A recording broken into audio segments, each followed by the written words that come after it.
everybody. It's Thursday. And welcome to this week's edition of The Night Bite. I'm Josh. And I'm Emily. And we're excited to be here with you tonight. Mm-hmm. With that being said, next week, is kind of an unusual week for us because we're 2 days until vacation. Yeah, right now we're 2 days till vacation. And so next week we will be on vacation. So What does that mean for the Night Bite show? Well, it either means that they get a special vacation episode or we do not have enough internet and you'll see us the week after. That would be, check it on the calendar here, the 1st of July. That comes up really fast. I guess our next episode might be a 4th of July episode. But with that, I think the thing is, we're going to the Chippewa Flowage, actually to Treeland Resorts. So if you have ever been there, and Timber Cove, even, I think. So if you've ever been there, let us know how that is. Or if you know anything about the internet, then give us a hint, because otherwise we don't know if we should plan for shows or not. Yeah. If we don't have shows to plan for, then we would like to, get a whole bunch of other content out there for you. So we would love to, bring you different fishing reports and water temps and tips and all of that kind of stuff. Because especially on the Chippewa Flowage forums and Facebook pages recently, I've been seeing some mixed reviews on fishing. So I know that we'll find them and we'll see what works. And that's a good point. You bring up fishing reports. We started to do a weekly one, so keep an eye out for that. Also, if you look on your screen up here, you'll see a little bell. You'll get a notification if you click on that when we go do our Tuesdays and Thursday night lives. So if you're interested, throw that up there. If not, well, we'll see you the next time you catch us. I think the thing about that, though, is travel season is upon us for many people. A lot of people go to cabins or resorts, kind of like we are, with family, extended, or maybe just your own. But the other thing that we have going is that these live casts, live shows, these live conversations that we have are actually now a podcast. So if you are looking for entertainment on a road trip, on your way, wherever you're going, then feel free to download the show on any of the podcast platforms that you prefer to use. If you didn't just notice, I had an idea pop into my head. And when, we usually talk a little bit about events and stuff coming up. One thing we might be showing up at is the St. Croix Rod Factory has their annual garage sale this weekend. I'm pretty sure they have it normally around Father's Day weekend. It's all day, 7 a.m. to whatever, like 4 or something. You have to look it up. But they have seminars. They have all kinds of stuff. It's on our way to the Flowage. So we might stop in. It happens to be right on our way. Yeah. So we might stop in and maybe get some pictures with some cool people there and just see what's going on. Well, and I think just a few weeks ago, last week, we talked to Joel Nelson, and he said that he was going to be there. So, it's hard to not stop and chat with people that you know. So I'm looking forward to that and a bunch of whatever else they have going on. So, well, look at this. We got all kinds of people watching. We should probably bring in the person they're waiting to see. So let's bring him in. Hey, dude. Oh, what's up, guys? Adam. Yeah, welcome to the show. How's it going? Yeah, I'm doing great. I don't know if they're waiting to see me. They're probably waiting to see you guys. They see us every week. I don't know. So hello to everybody who is Brent. tuning hey, in, Anthony. And Adam. If we do have different questions and anything along the way, I know that you are really great at answering questions, and that you are always happy to do so. So if anybody out there has different things along the way, or if you have a funny story about Adam, then share that too, because I love that kind of stuff. I don't know about funny stories. Let's save those. So I guess as, the first question, somebody who has never met you, tell us about yourself. My name is Adam Kittleson. I've known you guys for quite a long time. Part of Ice Junkies Outdoors. Just an avid fisherman, avid outdoorsman. I'm constantly outside. I can't really stand staying at home. I'm inside, but that's only because there's a big storm brewing outside. So I had to move inside, but otherwise I would have been sitting out back with the turkeys or something. But really, I'm your average Joe, but I like being outside. I've got some amazing kids that love to spend time with me outside, and and we go on camping trips, hiking trips, backpacking, you name it. And it's pretty awesome. So that's me in a nutshell. Yeah, it is really awesome. So first of all, for anybody who does not know Adam, it is a ton of fun to watch him on social media, to watch you. Because I mean, quite frankly, you do have a lot of adventures. You bring up, having your kids along. And I do know that you go on, other adventures that are maybe more adult specific. But to be able to get, a mix of all of that in there is something that people out there are really struggling to do. Yeah, some people find it hard to get out and really go on these adventures, but it's super easy. It really doesn't take expensive gear to get out and to go camp in the woods. And heck, sometimes I just sleep in my car. Sometimes I sleep on the dock, like I did that this spring. It was 28 degrees all night long, and I slept on a dock fishing, so I fished for 14 hours straight. Without taking a break. Yeah, sometimes I do the crazy stuff, and a lot of times I mean, my kids are troopers, so I put them through quite a bit going out on trips, backpacking adventures and just semi-survival trips, a little bit ish, minimalist, I guess, camping trips. So, but we have fun. A lot of what I see you though doing with these kids though is like, my parents told me, oh, go out and play in the woods when you're, we'd go out on camping trips and stuff. Hey, go out and have fun. I think the thing about that is just being immersed out there. And it also does kind of make me laugh because there's a whole bunch of families out there that think that when you go on vacation with kids, you need to plan around them. Like you need a pool, you need a water park, you need something like intense or high energy. I mean, do you think that's true?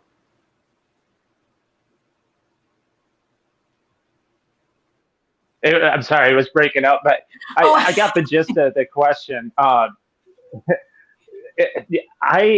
I planned some trips to where we can have those fun with like lake adventures and whatnot. But I encourage my kids just to go out and go jump in the water and to go climb trees. And if we go down to a trout stream, go jump in the trout stream in a nice section. I don't let them play everywhere in the trout streams, but I mean, there's some cool spots that you can get in and get your feet wet and stuff. So a lot of people do want to, they want to take those vacations to where you're going to somewhere that does have a pool, like I said. But you don't need that. Kids have so much fun just creating their own adventure. And that's basically what I do with mine, or at least I try to, we just off the cuff, spontaneously go wherever and go do whatever we want, and create the fun way, along the way. That's awesome. So, as the adult who is helping pack kids, what are the top things that you would recommend to others to make sure, what is your survival gear? What do you make sure to bring?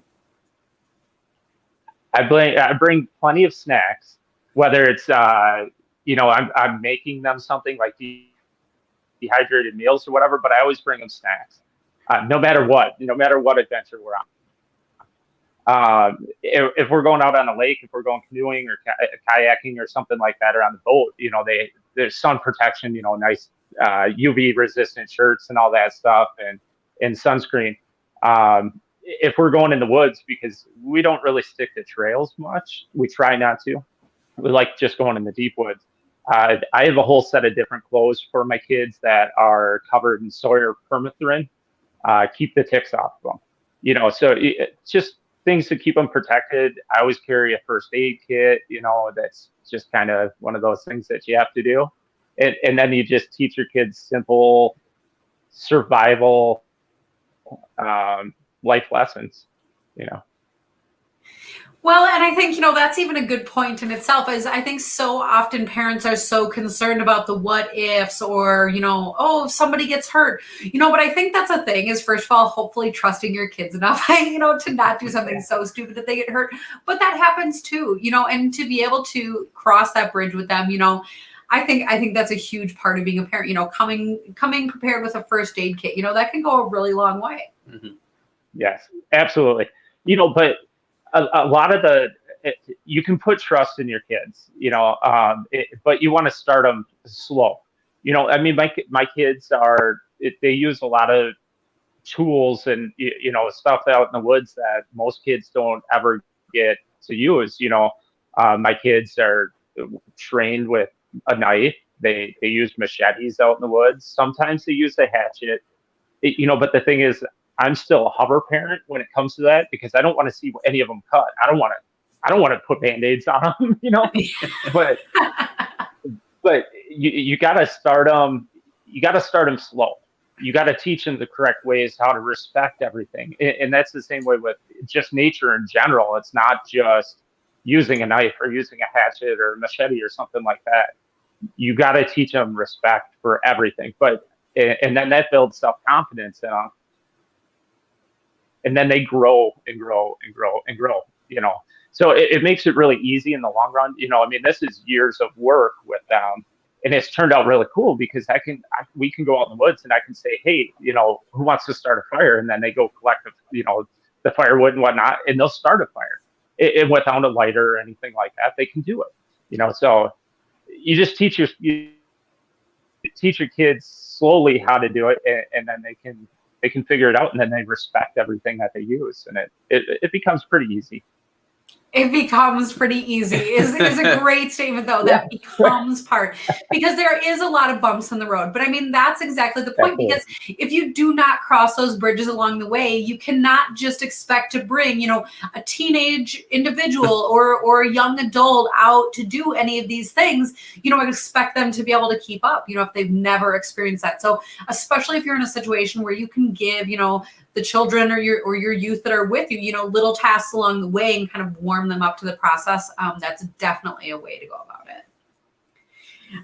Jim is saying that he nominated you for Father of the Year.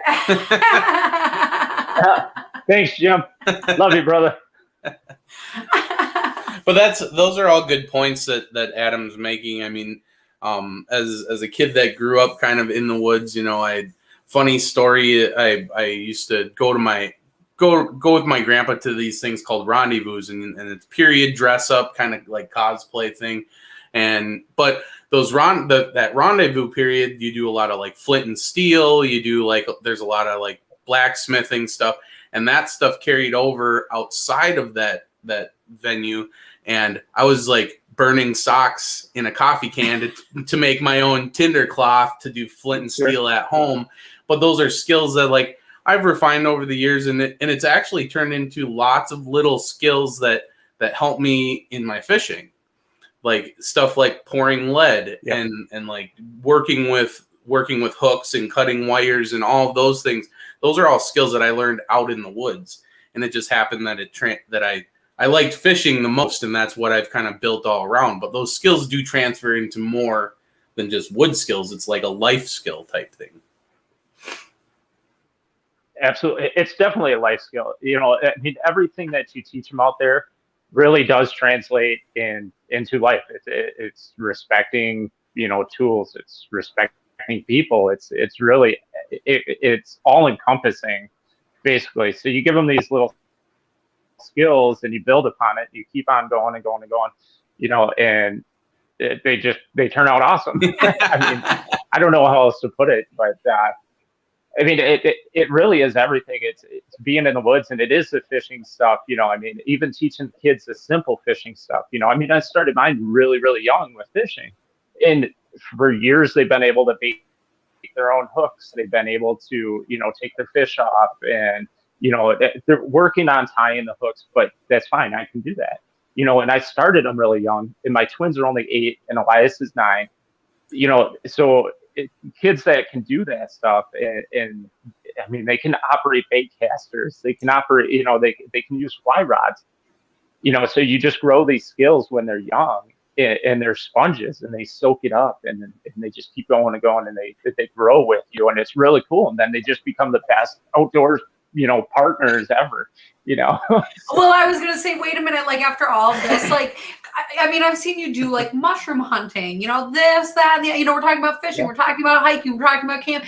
Dude, If you're ever looking to adopt a kid, like I'm up, let me know because I want to learn more of these things as well. And I think that's the cool thing is when you can take your kids and give them interests that even adults have. Something that they can grow into. Not just teach kids kid things or save adult things for adults. But to be able to give them a space to kind of work through all that. I mean, that's really super fun. Yeah, it's definitely fun. I don't try to push them into, doing something that they don't want to do. It's not just my fun that, we go out in the woods, we go fishing and stuff like that. If they want to take a break, then we take a break. We go find something else to do. There's always something else to keep them occupied, but then they want to go back to it, so it's fun. It's a lot of fun. And then as far as getting the kids involved in fishing, what happens if, let's say you love fishing, but then your kid is like really squeamish and refuses to touch fish or bait or something? I've never had that problem. You've never had that problem. Yeah, when you get them involved right away, they're just good with it. Yeah. Oh, man, my twins, when they caught their first fish, I think they were just over 1 year old. They might have been one. I can't remember exactly, but I can picture them sitting on the dock, in their life jackets, so that just being a parent concerned about them falling in the water. They're sitting on the dock and they're catching their first fish and they're freaking out over this stuff, and they didn't want to touch them, but then all of a sudden they want to. They eventually get acclimated to it. You can't pressure a kid into it, grabbing a fish or putting bait on a hook or something like that. You can't do that. It just takes time. It's like, oh, hey, do you want to hold a fish? In My Little Princess, as girly as she is, she's wearing pink and, dresses and all that stuff all the time. She wants to hold every fish that we catch. Every fish that we catch, she wants to hold it and she wants to throw it back. So it takes time. If they don't want to do it right away, just give them time. Yeah, that's for sure. But either way, just getting them involved right away, that's certainly the key. I loved hearing your story about your kids sitting on the dock with you. That's, I guess, what I did with my dad growing up. And you're talking about getting them involved right away and they won't be so grossed out. I'm laughing about a story about myself, so I'm sorry about that. My dad always tells a story that I would sit on the dock and I would take the cup of worms and I would like break all the worms into like the tiniest little pieces. And he's like, he'd have to put like a bunch on the hook to even make it worth it. But then one day I grew up to the point where I didn't want to touch the worms anymore. So, I guess, it's really interesting. You're talking about getting them involved, but, as a parent, if that changes, don't freak out. You're talking about it, moment by moment. They might be distracted. They might want to hike instead. They might want to fish instead. But, going with that and keeping it all fun is, what's most important ultimately. Yeah, you definitely can't. Any aspect of the outdoors, you can't make it just all about like what you want to do. Like I want to fish all the time, but I can't make the kids fish, So like last weekend, we were out in the canoes and the kayaks and stuff. The boys take off in their own kayaks. My daughter was in the canoe with me. She doesn't want to fish. She'll fish for like 5 minutes and then she puts the pole down and then she just wants to reel in the fish that I catch, which is fine. She's like, Daddy, you catch it and then hand me the pole. I'm like, okay, sure.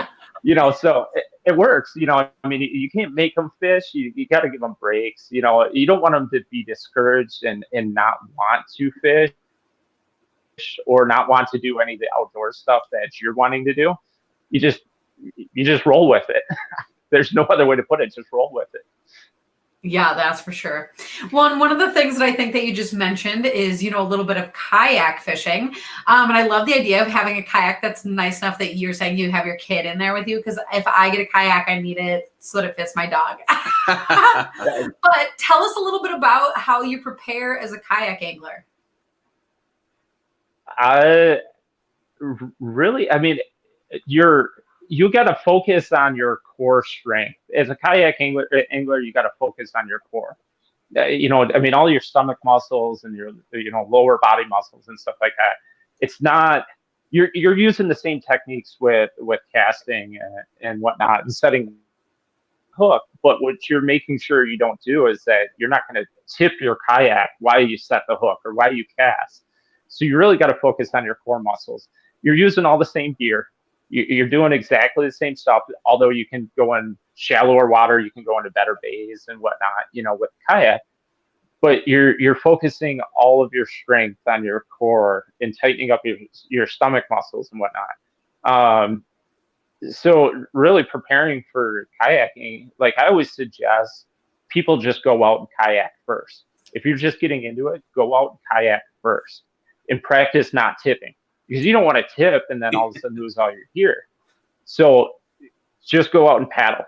Once you got that down, once you're paddling around and you feel confident, even without your fishing pole, just sit out there and set the hook, practice casting. You might look goofy sitting in the middle of the lake, doing it, but you got to do it, because you got to figure out if your core is strong enough, or you got to figure out where all your muscles are, and whatnot, so that you're not going to tip over that kayak, and then go in your backyard and sit down in the grass and practice casting without moving your legs. If you can practice without moving your legs or your butt, sliding it around, then you're ready to go kayak fishing. Well, that's a really great tip, because, you talk to other people who do kayak fishing and, you always hear, oh, get your rod holder on this way, or you need to install this track system, or you need to make sure that you have a pedal drive, whatever, or something, and there's like all these really fancy things, that you could take either like a really basic stock kayak, or you could take a really already fancy kayak, and either way you can jack them up into fishing machines. And I think that's what people think is the hardest part, crossing the hurdle of having the device. But, no matter how great your kayak is or your setup is, if you as an angler struggle when you're out there, that's not going to work. Absolutely. You got to focus on your basics. You don't need fancy equipment. You don't need a $high boat. You don't need a $high kayak. You don't need all of that stuff. You got to focus on your basics. Old school angling goes a long ways. Just knowing where those weed edges are, and the deep holes, and the summer burst fall patterns, and spring patterns and whatnot of fish. Those, just knowing that stuff is going to find you more fish than having the fancy stuff. The fancy stuff just makes you look flashy on the lake, and most people don't care. So you can have, my kids, we have my parents' kayaks, which are really nice, beautiful native pedal drives, and they're amazing. And then my one son, Jace, he absolutely loves just taking out this, it's like a $50 plastic kayak. And that's his favorite flipping thing in the world to take out, so you don't need that. And he loves to fish out of it. He loves to paddle in it, and it's the greatest thing in the world to him. He doesn't care, That's so cool. That's so cool. We also have a question here from Scott. It's actually a really great question. Do you ever get cramped up sitting in one position the whole time on your kayak? And how do you combat that? Can you stretch it all on your kayak, or maybe before or after? Definitely stretching before, and hydrating. Make sure you're hydrated before you get on the kayak, before you go fishing. I mean, really, even if you're in a boat, you really should just stay hydrated, because you're going to be out in the sun. But yes, stretching beforehand, and having the right kayak for what you want to do, having either a sit on top or a sit in, something that you're comfortable moving around in, being able to stretch your legs. And a lot of times I'll hang my legs off the outside of the boat and I'll dangle them into the water if the water's nice, or even if it's cold, it'll wake you up, But, having that right kayak to get you moving around a little bit, the right one for your body size is key. But just, moving your legs nonstop, you really should do. I mean, it's not like you want to make fast movements, but you want to, move your feet back and forth and just keep your muscles limber while you are fishing. Yeah. The other great thing is, a lot of the different communities are putting in different kayak launches, but focusing seriously on accessibility. So no matter how able-bodied you are or aren't, there are some really nice, fancy kayak launches out there. And they have, a really nice spot that you can set, a kayak or even a canoe, and sit in it without it doing any kind of wiggling around. A lot of them have a bar to hold on to and help you push off off and launch off. So, you know, if you're launching in a park or an area that has different setups like that, that's really easy. Also, you know, midday, pull in real quick. You know, if you even need to stand up and get out, or if you just stretch a little bit, gosh, take a pee break, probably. Like, who knows? Who knows at that point, right? But I mean, also check out your community and what they have to offer, maybe the surrounding areas, because I mean, I guess I'm talking generally. We're in kind of central Wisconsin here, not quite central, but you know, in Wisconsin they offer a lot of great stuff. Adam, I know that you're kind of down by the Madison area, especially those larger areas, those parks. They have those different offerings, so definitely check out what's out there. Because actually, especially down by Madison, man, I bet you could rent a kayak, test it out. Yes, you can. Find the different ramps, see what works for you. I mean, this is all. I'm coming down there. There's a lot of places that you can rent the kayaks, and then Rutabaga, right in Madison, on the Yahara River. You know, if somebody's looking to purchase a kayak or a canoe, you can go right to Rutabaga, and they're in a beautiful little lagoon that's off the Yahara River. And you can get set up, and they can talk you through everything that you need to know about picking the right kayak for yourself, and then you can go out and test them. So there's plenty to do in Madison as far as either renting a kayak to see if you want to get into it, or just going to try one and really finding out the best information from knowledgeable people. So. Absolutely. And then, you know, as far as fishing kayaks go, I mean, how has fishing been down by you? You know, this past weekend, I did more just watching with my kids, because, you know, my son Elias, I mean, he's just like a natural born fisherman. And that kid, he was chasing fish all around the lake, and we were trying to keep up with him. And we were catching a few here and there, you know, and I wasn't really trying too hard. And I get over there, and the kid pulls in a 9.5-inch, you know, just stud bluegill, which was absolutely awesome. You know, I didn't expect anything over like 7.5 inches coming out of this lake that we're on. And all of a sudden a 9.5-inch bull is pulled up, and he's flipping out in this thing. I mean, it's his personal best. And I mean, this is pretty darn awesome, you know? So, I mean, fishing's good. You know, I mean, they aren't completely patterned to where they're moving out deeper, because you're still finding fish that are, you know, big fish that are swimming up in the shallows. It's not just the little ones that are swimming up in the shallows right now, you know? So even though spawn's done, they're still there. Yeah, actually, that's a really great point that you're bringing up. This last weekend, we were out on the Wolf River and, you know, the back bayous. And I think that those crappies have moved out a little bit more towards that summer pattern. But we're talking about how, you know, bluegills spawn after the crappies. And so there are bluegills in the shallows. But even more so, Josh, of all people, was so lucky. Josh caught so many, I don't know. Josh caught so many pumpkin seeds this last weekend. And I think that there's something to that. You know, maybe they are just spawning a tiny bit later than a typical bluegill. Yeah. I'm not a scientist, so I'm just guessing. You know, somebody out there knows, tell me. But we had a lot of different species along with that. We actually saw and caught quite a few bowfin. You know, they were doing a lot of surfacing, maybe I think chasing minnows and stuff. But like you're saying, there's a lot of good fish still really shallow. Well, and with the crazy weather, not every water body is going to be the same. It's been really varying across the state, like north, south, east, west. Any water body you go to can be different. Jim's chiming in here. You know, they still had gills spawning on Delavan. Jim, and that's a darn nice bluegill that you have in that profile picture. So I'm gonna come and fish that lake. You know, so like, you know, we're getting reports of the Chippewa flowage being at like the low to mid 70s when the Wolf River was in the low to mid 80s. Yeah. You know, so you just never know until we get a consistent weather temperature pattern, you know. Till everything kind of planes out here, you just never know. You just got to keep looking for them. Oh, yeah. Yeah, that's for sure. And then, Adam, you know, when you are out fishing, you know, what is your go-to setup? You know, I carry a couple different rods with me, but I mean, with panfish, I have a 5'6" ultralight It's got 4-pound test on it. I try to run a slip bobber on it, but most of the time I just lose them, or my kids steal them, and then they end up in their tackle boxes, and I don't have them with me. But I always carry some extra small rocket bobbers, or just small weighted balsa floats.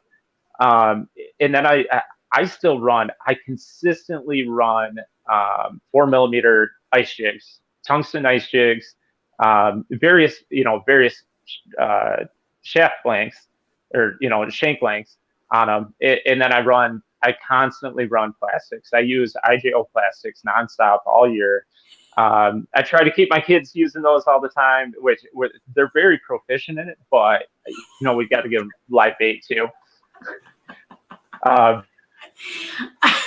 smacking Josh constantly use plastics. I'm smacking Josh because we have the amicable love for each other over baits, because Josh likes extreme plastics. I also am on your side, Adam. Those IJO plastics, they do it. They get the job done. They do. They work. They work. I don't know about those extreme plastics. I mean, that guy John, he's love you, John, if you're watching. Oh my gosh. But what I do hear you saying is the tungstens all year round.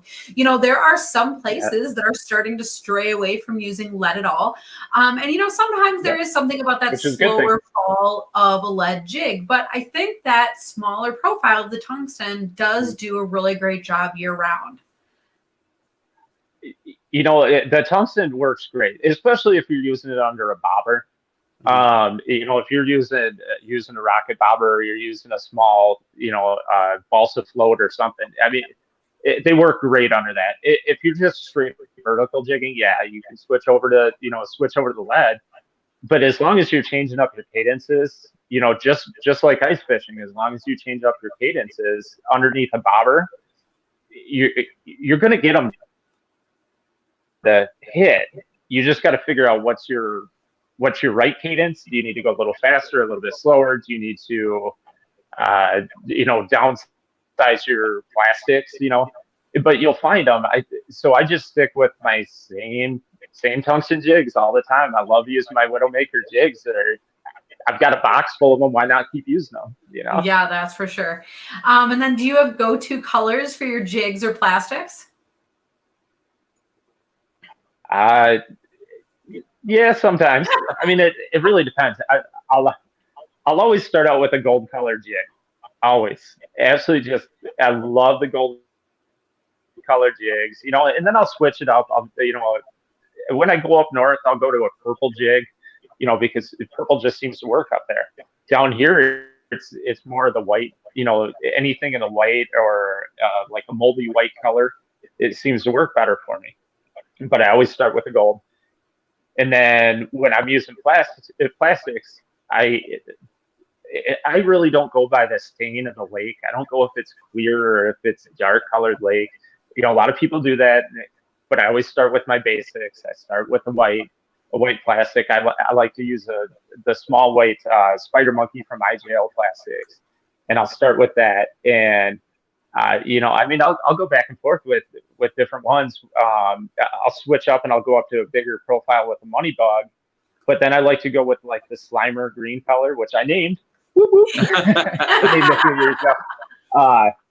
But the Slimer green is like one of my all-time favorite. I mean, it's kind of like this green, but it's a little bit brighter. And that's. It works for that dark stain colored water, but it also works for the super clear water. It just almost glows. It's like the closest thing to a glow plastic that you can find. It's really cool. It is a really cool color, and you don't quite expect it until you see it, and then you're like, wow, this is a crazy color. It's also a little bit close to white. And so I also love, because some people would kind of lump that together. Oh, Slimer and white, it's close enough. They'll dump it in the same, compartment in their bait. Sure. Whatever.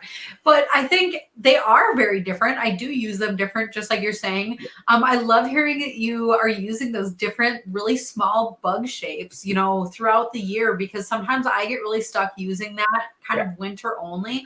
I find myself turning to the crappie ticklers. You know, it has that little wiggly tail, Sure. and you know, especially under a bobber. I mean, that's my go-to.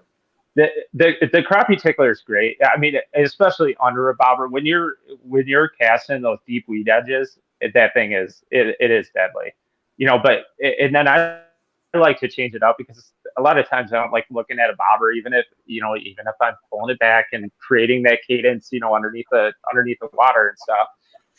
Sometimes I just can't stand looking at it, and I need to stay a little more active with it. So I'll throw on, you know, a horizontal jig, and I'll try to swim, you know, just pull it like a swim bait across, and I'll sit parallel with the weed edge, and I'll pull it right across there. Or I'll sit horizontal with the weed edge, and I'll toss it right on the top, and then try to drop it right down the weed edge, and they just slam it nonstop, you know. Mm-hmm. But I do that, you know, with the crappie tickler, and then I do it with the twister tail as well. But I'll take the body of the twister tail, and I'll break the body in half. So you shorten it up, and you bring that tail up closer to the shank of the hook, so the fish bite, you know, and you have much better success with the hookups for that. Yeah, that's a really great point. Is I do love pinching that body down. You know, it makes the action of the bait really, really unique when there's so much less body. Just put that right on your jig like you normally would and run it through the water, and just having that much more tail on that size of profile, it really is actually neat. That's a really great tip that you're giving there. Mm-hmm. So then as summer comes through, that's what you're doing, still casting at weed edges, or I guess when fish go deeper, you're still doing tungsten, or you go back to lead? I still do tungsten. I literally use tungsten like all year round. I have very few lead jigs, and the reason that I have those is because the kids start losing a lot of tungsten. You know, tungsten gets a little expensive when the kids are losing. That's for sure. You know, so I don't stop them from using my tungstens, because if that's what's working, they use them. But a lot of times they like to just throw the lead on there, and it works just fine. You know, it's just I don't get the same action out of, you know, lead as I do tungsten. I mean, just because of the weight you know, the difference. So I just stick to what I like. There's really no rhyme or reason. You know, I mean, we all have our quirks as far as fishing or really doing anything. So we also do have Brent here checking in. We're talking about baits a moment ago. He says that he does the same thing with the crappie tickler on the body with the jigs. So it sounds like he's pinching those bodies down. You know, that is great when fish are biting a little bit short. You know, don't lose quite so many tails. But actually, you were talking about even switching to a twisty, and that's a great thing. If you are losing the tails on something like a crappie tickler, switch on over to that twisty tail, and I am betting that fish will still bite and that you will also lose less tails. Absolutely. I mean, the twister is just they're one of my favorites to try to find fish. When I'm really searching for fish, I throw the twister on there. I had, you know, and I was telling Kevin the last time I was down in Illinois, I was telling Kevin, I said, I've had the same twister tail with a pinch down body for about a year. I literally have had it for a year. That thing had so many holes and tears in it and stuff, and it was just absolutely falling apart. I mean, he's like, dude, just go take a whole bunch of them from downstairs. Please go grab them so you're not using the same one. But they were, you know. You know, that is really funny, though, because a lot of plastics these days, there is something to be said about the durability of them. You know, sometimes you put that hook in and it falls apart. Absolutely. That stinks. But when you come across the bait, because that's exactly what I do, you know, you can put it in, you know, fish a whole bunch of times, it gets all torn up. Turn that bait around the opposite way, and you can thread it right back on. But when fish are snapping like that, I'm saying that bait will continue to hold on. The tail might still continue to have that great action. You know, I mean, I'm just saying, that's awesome. That's awesome. It's like, how many fish could I catch on this one little piece of plastic? Right. That's awesome. Well, that's the best thing about plastics, you know, is compared to live bait. Yeah, sometimes live bait will catch you more fish. You know, I mean, it's just because it's live, it's different taste, you know, it's what they're looking for. But when you're using plastics, when you're constantly, like when we're doing tournaments and stuff like that, when you're dropping plastics down there constantly at these fish, you don't have to rebait. You don't have to take that split second, because at that split second, the fish's attention is turned somewhere else, so you're just constantly dropping it down there, and you don't have to worry about rebaiting. So that's why I pretty much very seldom do I ever use live bait, Yeah, absolutely. I don't have to keep plastics alive, so that's awesome. Right. Oh my gosh. So what's coming up for you in your next adventures here? Well, this weekend was kind of spontaneous a little bit. We just happened to get the last campsite that was possible up at a campground up in Minocqua. So, Monday afternoon or something like that, we found out that we could get a campsite up there. So we're headed to Minocqua. So that last minute packing, I guess, trying to get everything ready. But we're going to go back to a lake that we were just at a couple weeks ago in the middle of May. After we got done with our backpacking trip, we went up to Minocqua and stayed up there for the last 4 days of our vacation.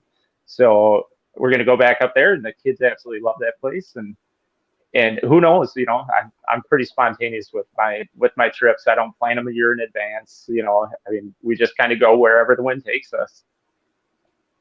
Yeah, that's awesome. Yeah.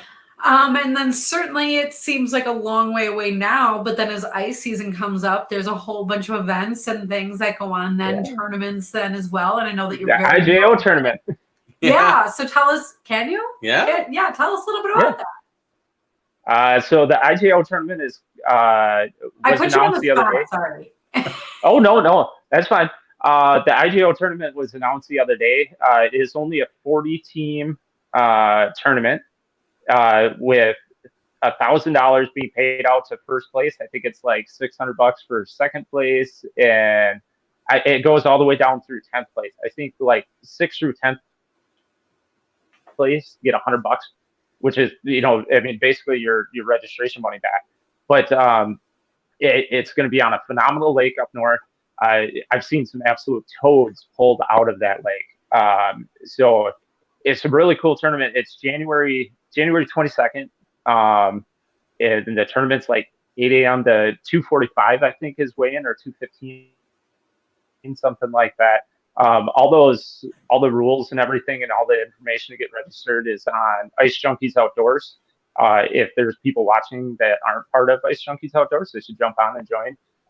Take a look up at the top. There's a pin post from Ryan, and that has all the information. But I don't know how many teams are registered yet, but I can imagine it's going to fill up pretty darn fast. I know a lot of us were rushing to get into that thing right away.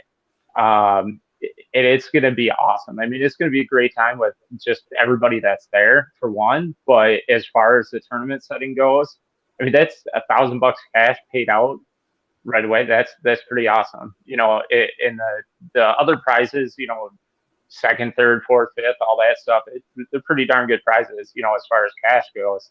So it's worth your $100 entry for a team.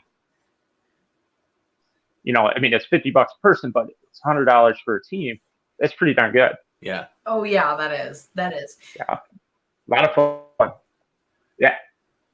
Yeah, absolutely.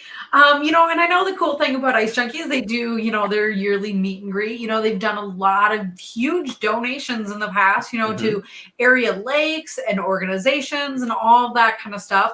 And also Ice Junkies works really hard to make it a great family-friendly page. So, if there's anybody out there who is watching this, does not yet know about Ice Junkies, definitely go on over there, because that's really a great place to be. And even being Ice Junkies, they talk open water also. So, make sure to go on over there and give that a check out, because that's pretty awesome. Yeah. Yeah. And then Adam, it's amazing how time flies. So we're getting to be down towards the end of the show here. So for people who want to continue to, follow you in your adventures, or maybe they have questions later, how do they do that?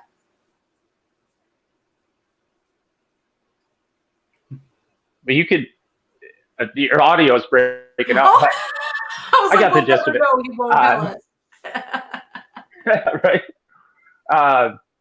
I mean, my Facebook profile is open. If you search Adam Kittleson, you can see my stuff. You can see all my adventures that I've taken my kids on and stuff, and what we do. Even our weekends when we stay home. We try to stay active outdoors, whether it's building a fort out in the back or, I mean, whatever, just working on our outdoor skills. That's what we do. My profile's, public, so go ahead and take a look if you want. But otherwise, Ice Junkies Outdoors. I post as often as I can on there. I'm also a moderator on there, so I help out with the page, and I'm often trying to give advice, whether it's the right advice or you want to take it, it's up to you guys. But I'm always on there. Awesome. And a tip from Brent to go and check out iTail Plastics for some great plastics. Absolutely. Hey, it's true. Yeah. Awesome. A special thanks to our camera or mouse clicker. Yeah.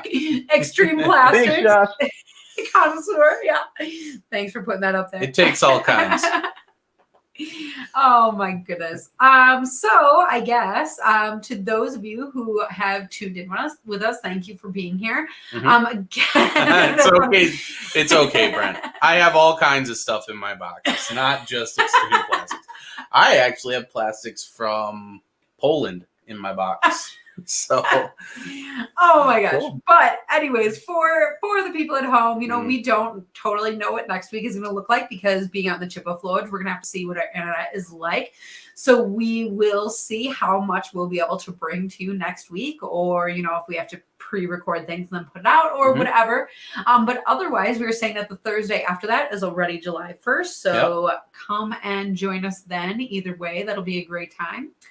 And thank you for spending your evening with us. So I guess that's this episode of The Night Bite. Thanks for being here. yeah. Night, everybody.